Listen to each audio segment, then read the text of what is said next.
யோபு 37:5. தேவன் தம்முடைய சத்தத்தை ஆச்சரியமான விதமாய் குமர பண்ணுகிறார். நான் கிரகிக்க கூடாத பெரிய காரியங்களை அவர் செய்கிறார். யாரு? நான் கிரகிக்க கூடாத, நான் பிரமிக்கத்தக்க, நான் எதிர்பாராத ஒரு சூழல்ல கர்த்தர் பெரிய காரியங்களை செய்வார். அல்லேலூயா. அவர் பெரிய காரியங்களை செய்கிற தேவன். அதுதான் நீங்கள் யோபு 2ஆம் அதிகாரத்தில் 21ஆவது வசனத்தை வாசிக்கும் பொழுது, தேசமே பயப்படாதே, மகிழ்ந்து களிகூரு, கர்த்தர் செய்வார், பெரிய காரியங்களை செய்வார். அல்லேலூயா. அப்ப உங்களுடைய வாழ்க்கையில கிரகிக்க கூடாத அளவுக்கு கர்த்தர் பெரிய காரியம் செய்ய வேண்டுமானால் எதை குறித்தும் பயப்படாதே, மகிழ்ந்து களிகூரு. மகிழ்ச்சியா இருக்கணும், சந்தோஷமா இருக்கணும், பயப்படக்கூடாது. எதை குறித்தும் நம்ம மனசு கூடாது, பயப்படவே கூடாது. ராத்திரிலாம் பிரயாசப்பட்டான், ராத்திரிலாம் பிரயாசப்பட்டான்.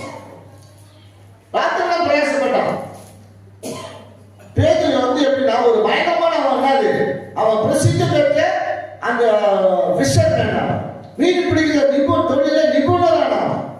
ஆனா அவனை செஞ்சான். எங்க பார்த்தாலும் போட்டு ராத்திரிலாம் போட்டு பார்த்தான், எல்லாத்தையும் போட்டு பார்த்தான், ஒண்ணு கூட கிடைக்கவே இல்லை. இரவெல்லாம் அவன் சொல்றான், இரவெல்லாம் ஐயரே, நான் இரவெல்லாம் நான் போட்டு பார்த்தேன், ஒரு மீன் பிடிக்கலாம் செய்யல, கிடைக்கல. மிகுந்த வருத்தத்தோடு, மிகுந்த கண்ணீரோடு, மிகுந்த சஞ்சலத்தோடு, மிகுந்த துக்கத்தோடு, ஐயோ காலையில வீட்டுக்கு போன மனைவி என்ன சொல்லுவாங்க, பிள்ளைகள் எப்படி ஓடி வருவாங்க, என்ன சொல்லுவாரு, பதில் சொல்லுவாரு.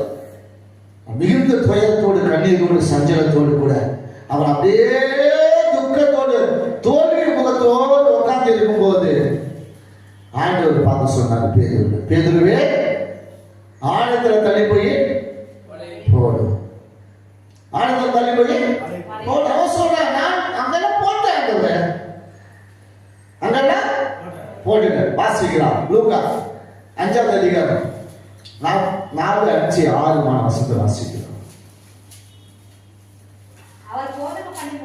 பின்பு சீமோனை நோக்கி ஆழத்திலே தள்ளி கொண்டு போய் உங்கள் வலைகளை போடுங்கள் என்றார்.